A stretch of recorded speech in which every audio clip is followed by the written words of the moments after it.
What is going on, guys? General Mittens here, and welcome to this week's Mittens Report. Now, I didn't do a Mittens Report on Friday, mainly because there wasn't enough interesting news. Mainly because it was just about the Xbox One launch and PS4 issues, and that was really it. But since then, a lot of news has come out. We have 7 news stories in total for this Mittens Report, so I'm going to try and get through them as quickly as possible. So right away, let's get started. So the game Raven's Cry has been moved to May 2014.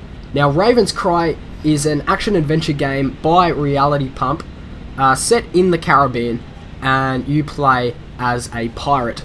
So as I've said, it has been moved to May 7th, 2014, and the extra time will allow Reality Pump the opportunity to create our very own image of the Caribbean and piracy, far removed from all of the family ideals. Now, like many others, I actually have never heard of this game until now, and the other reason I'm reporting on it is because it looks quite fun.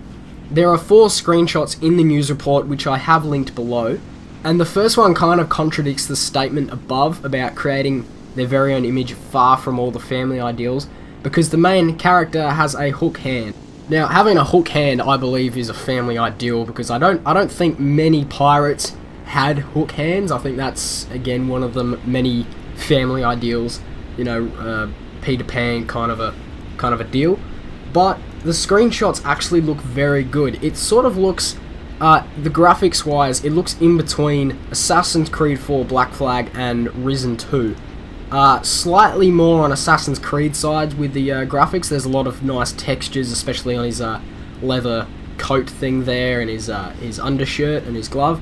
And there's a lot of rain. You can see little rain droplets. There's also a screenshot of interiors where you get a nice look at some of the particle effects and some of the lighting and shadows and ambient occlusion, and it looks quite nice. Of course, we will have to wait for more and actually wait till we see some gameplay before we actually decide whether to pick this up or not. But it does look like a good game, and that's the main reason I'm reporting on this. Not because it's been delayed, but because this is the first I've heard of this game, and it actually looks alright from a graphical point of view. I'll have to see some gameplay first, as I've said before I pick it up. Now, the next news report of the week is a rumour. The only reason I'm doing this is because if it does turn out to be true, it could be very, very good. And that is that the Walking Dead developer, Telltale, is apparently working on a Game of Thrones title. Now, the developer had little to say about the rumours, but he said that they get these sort of rumours about what we could be working on next cropping up all the time. Officially, we have no comment. Now, for us gamers who pay attention to all the kind of gaming news and all the reports and all the, you know, the little teasers and rumours, you'll know that when a developer says we have no comment, that generally means that they're doing something. Because if they weren't doing anything, they would just say no, we're not doing that. But because they said we have no comment, it generally means that they're not ready to release any information. That, of course, doesn't mean that they are working on one. They could be working on something, and just, you know, it's just not Game of Thrones. But this could be very good, as the Walking Dead game and the Wolf Among Us game has been very good, and it's got a lot of critical acclaim for the amazing stories. And they're coming out with Season 2 of The Walking Dead as well, which is very exciting.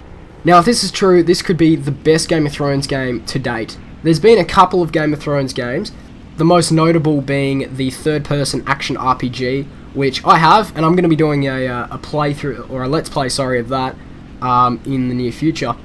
There's also been a strategy title, both from the same developer, and also a social game called Game of Thrones Ascent. Now, if this, I'm a huge fan of Game of Thrones, and I reckon if this is true, this could be absolutely amazing. I have all the Game of Thrones mods for Mountain Blade and Crusader Kings 2 and all that. I absolutely love the story, and I think that this could be absolutely amazing if it does turn out to be true.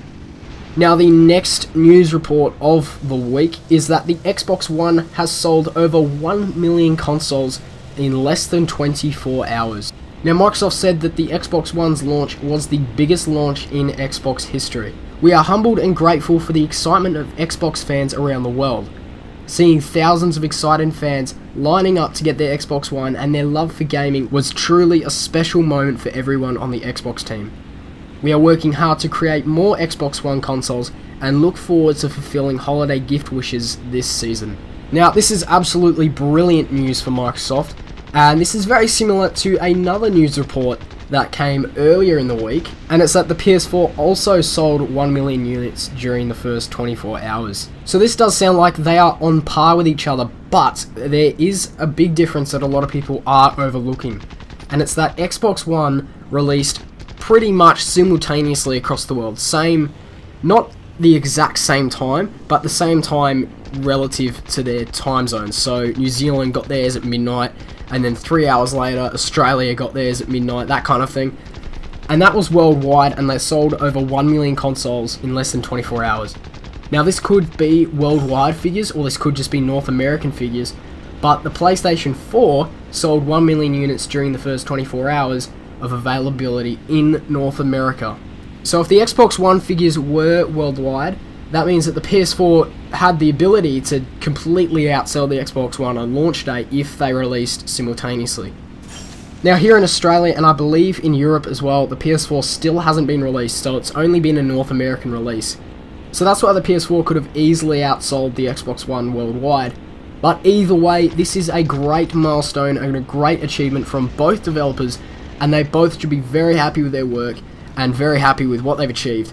You know, with all opinions aside, they've done some amazing work, and they've had some amazing teams work on these consoles. They have some brilliant vision, and I congratulate them both on making it this far and completely outdoing their own personal records. So I congratulate them on that achievement, and I can see a bright future for both of those developers.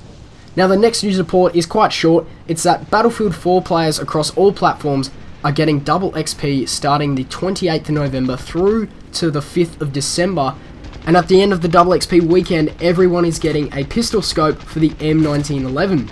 DICE have said that the event is its way of thanking players for being patient as it works on launch issues and stabilising the game. The scope is a 3x zoom, and it is available for all classes in Battlefield 4, and it was previously reserved for DICE developers. I think this is a good way of repaying those who lost a lot of progress during the launch week, or the launch weeks of Battlefield 4. Now, as most of us know, it's not completely DICE's fault for the state that Battlefield 4 was in on launch week, or launch weeks, due to the fact that EA wanted to push out Battlefield 4 before Call of Duty Ghosts. And this is a nice little way of DICE saying, yeah, sorry, we did the best we could, but oh well, you know, we're fixing the game, here's a little thank you gift for pulling through. Now, I'm quite happy with this. I'm quite fine with getting double XP, you know, more XP, I'm fine with that. Yeah, and it's just a nice little gift for those who are still sticking around. Now, the second last news report of the week comes to us from Ubisoft, saying that the PC optimization is a key process for all our games and is an important platform. Sylvain Trottier, I probably pronounced that wrong, works at Ubisoft Kiev, and has said that's why Ubisoft had a team dedicated solely to building the PC version of Assassin's Creed 4 Black Flag, working on everything from the UI to the controls to a wide range of settings encountered on PC gaming. It's absolutely not true that we don't care about PC optimization. Now, this is a good thing. Recently, for those of you who are keeping up with Assassin's Creed 4 news, especially Assassin's Creed 4 PC news, you might have heard that the same guy, Sylvain Trottier, apparently said that PC optimization is not important, and that, you know, when something doesn't run, you just buy a new GPU. Graphics card, for those of you who don't know what that is. And apparently that statement was taken out of context. I'm not sure what he actually said, but I do know that it was taken out of context. And this is a nice way of sort of, you know, taking back that statement and writing it over with this nice little statement about PC optimization. He also said that we are very proud of the PC version of Black Flag. The game runs well on low-end PCs, and lots of additional features were added for higher-end machines, allowing each and every customer to fully enjoy the experience on their PCs. Now, for me, Assassin's Creed is running quite well on my PC. It does drop to around 30 frames a second in cities while recording, sometimes to around 27, which does suck. But it is a launch game, and especially for an Assassin's Creed game, it's running better than I expected. So this is a nice little statement from Ubisoft, especially for us PC players of Assassin's Creed. And just a nice little thing that he added there. He said, if you can see our game run at 4K resolution on PC, it's magical. It's beautiful. Now there is a video on YouTube of the behind the scenes of the PC version of Assassin's Creed, and it's got Ashraf Ismail walking around the studio, and there is a part where he sees the 4K resolution, and just seeing his face and seeing what he says is just, I need to see it. I need to get a 4K screen to see this, because apparently it's absolutely amazing. Now the last news report of the week is that Microsoft is giving a free game to those affected by Xbox One hardware issues. Now the Xbox One has had a few hardware issues, as well as the PlayStation 4, with their disk trays and some of the hard drives not working as well. And Microsoft have responded by saying that they'll give a free digital game to those who have been suffering from these issues. While a replacement console is on its way, we want to assure our Advanced Exchange customers can stay in the game. We will provide each of them with a free digital download of one of the launch titles published by Microsoft Studios. Users can choose between Dead Rising 3, Forza Motorsport 5, RYSE Son of Rome, and Zoo Tycoon. Now Microsoft have confirmed that a very small number of Xbox One units are experiencing hardware problems, and that they are taking care of it. Now I think this is a nice way of sort of a compensation for the problems that people had to go through on launch. Now Sony have said that around 0.04% of the total consumer base of the PlayStation 4 has been suffering from their issues, which has been PlayStation not connecting, not launching, blah blah blah. And I'm not quite sure how they've remedied the situation, but this is a nice little thing from Microsoft, and I'm quite happy with the way that they're dealing with this. Now those were the 7 news reports of the week. This video is probably longer than most of my other videos, but anyway, do you think that Telltale are working on a Game of Thrones title? How is Assassin's Creed 4 running on your PC? Have you been suffering from any console issues from the new launch consoles? Are you excited to see more of Raven's Cry? These are all questions that can be answered down below in the comment section. So I thank you for watching this video. My name is General Mittens, and I'll see you in the next video.